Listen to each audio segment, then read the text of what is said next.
Mais uma daquelas histórias que gostaríamos imensamente que fizessem parte apenas da imaginação criativa de um escritor ou cineasta. O caso Josef Fritzl, a filha do demônio. Deixe logo o seu like, se inscreva no canal e não se esqueça de ativar o sininho, antes que não possa mais ver a luz do sol. Eu sou o Boco e você é bem-vindo ao canal Fatos Desconhecidos.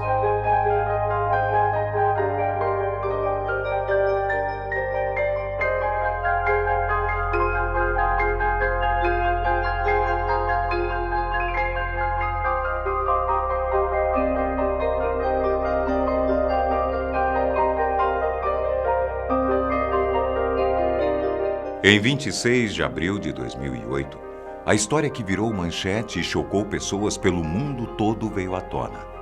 24 anos de um drama que certamente parecia não ter fim, acabava de chegar ao seu limite. O engenheiro elétrico Josef Fritzl, na época com 73 anos, foi acusado de manter em cativeiro a filha Elisabeth Fritzl, da qual abusou sexualmente, e teve outros 7 filhos. Josef Fritzl e a esposa Rosemary tiveram 7 filhos, incluindo Elizabeth, a primeira vítima dessa história. O homem apresentava características de violência sexual desde cedo. Em 1967, estuprou uma enfermeira, a qual manteve refém colocando uma faca em seu pescoço, ameaçando-a de morte, caso ela se recusasse a colaborar com a violência sexual.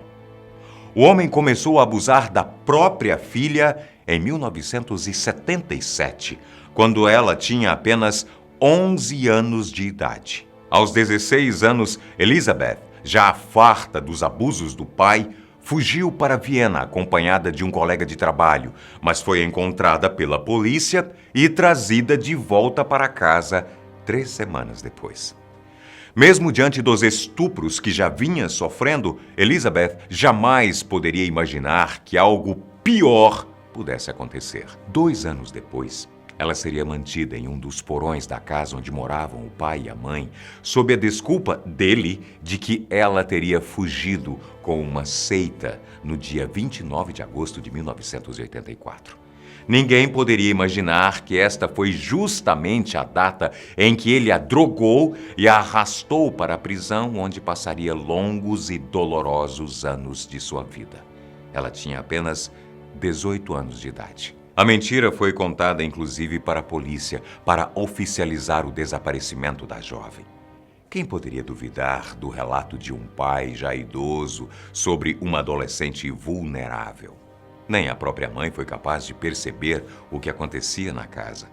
Certo dia, Josef libertou 3 crianças que teve com a própria filha e mentiu novamente dizendo que ela tinha engravidado de outro homem e deixado as crianças na porta da casa da família, onde também teria colocado uma carta afirmando não ter condições para cuidar dos filhos.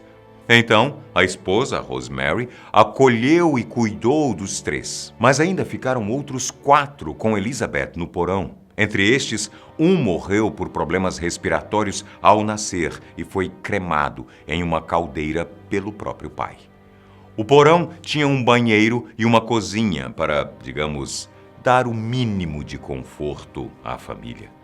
Os vizinhos nunca suspeitaram de nada e disseram que Josef e Rosemary Fritzl eram bons vizinhos e conhecidos de todos por ali. O que Fritzl mal podia imaginar era que a falta de contato da família do porão com a luz solar lhe renderia problemas futuros devido à carência de vitamina D no organismo das crianças.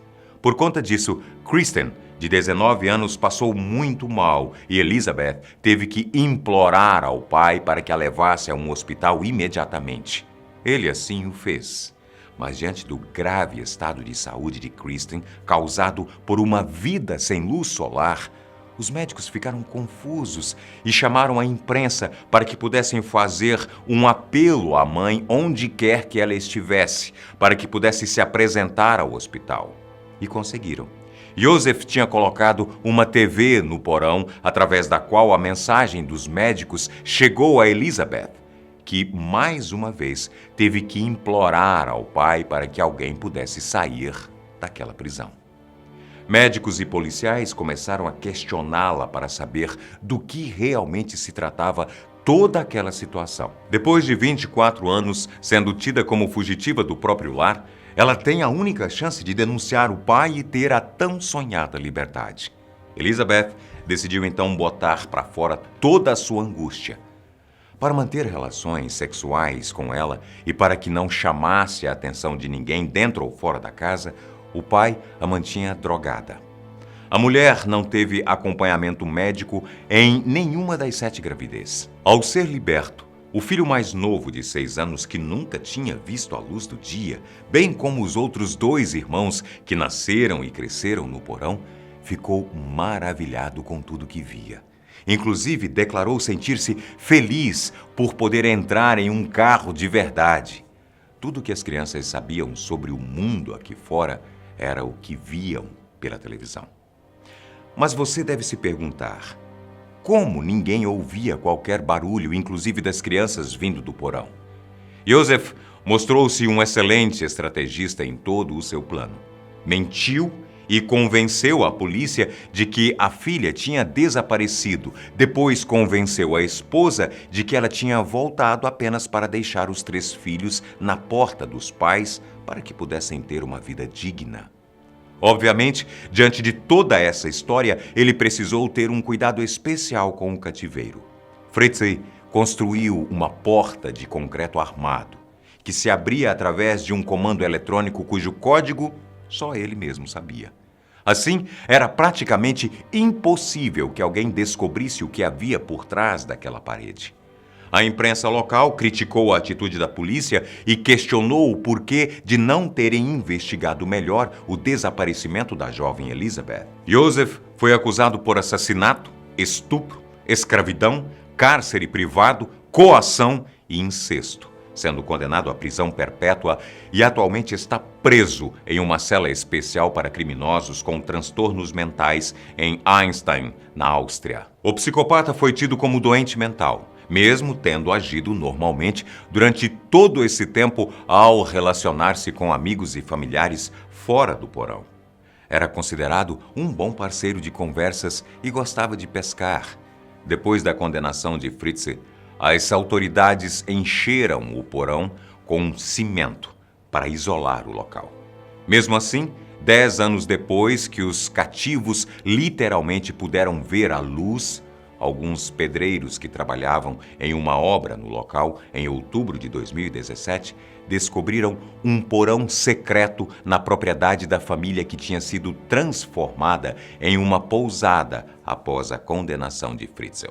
Não se sabe como e nem quando, mas, ao que parece, o psicopata estuprador teria construído outro porão secreto na pousada que fica na região de Salzburgo. De acordo com a imprensa local, os trabalhadores civis encontraram uma escada escondida atrás de uma parede enquanto tiravam as medidas do prédio. Mas a polícia ainda não afirmou se vai investigar o prédio. Elizabeth mudou de cidade e de identidade, e quase um ano depois de se livrar do cativeiro, foi que ela conseguiu prestar depoimento à polícia e relatar tudo o que sofrera naquele porão. Em março de 2009, ela gravou um vídeo de 11 horas de duração, onde ela fala sobre sua angústia vivida durante longos 8.461 dias. O vídeo do depoimento foi gravado ao longo de vários dias e, segundo um oficial de justiça, foi extremamente estressante para ela. No vídeo, a mulher, com 42 anos de idade, conta como foi atraída até o porão e o que veio consequentemente. Ele a chamou para ajudá-lo a carregar alguns objetos até o local. A sufocou com clorofórmio e a algemou, prendendo-a em correntes. Depois disso, Joseph obrigou a filha a escrever uma carta para a mãe na qual pedia para que os pais não lhe procurassem, pois ela tinha fugido com uma seita. Desse momento em diante, Elizabeth foi estuprada várias e várias vezes pelo próprio pai. que depois de ter gerado filhos com ela, armou mais um plano para tirar 3 das crianças que viviam num cubículo sem luz e ventilação natural, simulando um retorno da filha para abandonar os netos sob os cuidados dos avós. Elizabeth e os filhos passaram por situações precárias. Em alguns momentos, teve que matar ratos com as mãos para proteger as crianças. Sobre o filho recém-nascido que morreu no porão, ela contou que o pai ignorou seu pedido por socorro médico para tratar do problema respiratório do bebê. Além de Kirsten, liberta do cativeiro aos 19 anos, os outros 2 que cresceram no porão são Stephen, 18 anos, e Felix, de 5 anos na época. Os que cresceram com os avós foram Lisa, 16 anos, Mônica, 14, e Alexander, com 12 anos na data em que o caso veio a público. Diante de toda essa trama grotesca de terror na vida real, as vítimas ainda têm que conviver com a notícia de que, se Joseph conseguir provar que não representa mais uma ameaça à sociedade, poderá ficar em liberdade a partir de 2023. E você? O que acha dessa história? Deixe os seus comentários aqui embaixo. Um grande abraço. Até o próximo vídeo.